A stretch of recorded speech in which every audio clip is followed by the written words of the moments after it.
अस्सलामु अलैकुम रहमतुल्लाहि व बरकातुहू। उम्मीद करता हूँ तमाम दोस्त अहबाब खैरियत से होंगे।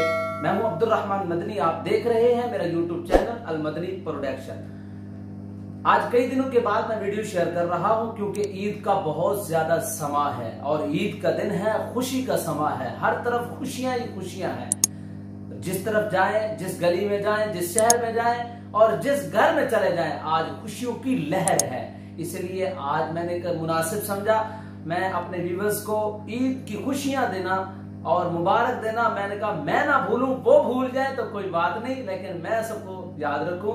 मेरे तमाम दोस्त अहबाब बल्कि आलम इस्लाम के तमाम तर मुसलमान, मैं सबको ईद की खुशियां मुबारकबाद पेश करता हूं।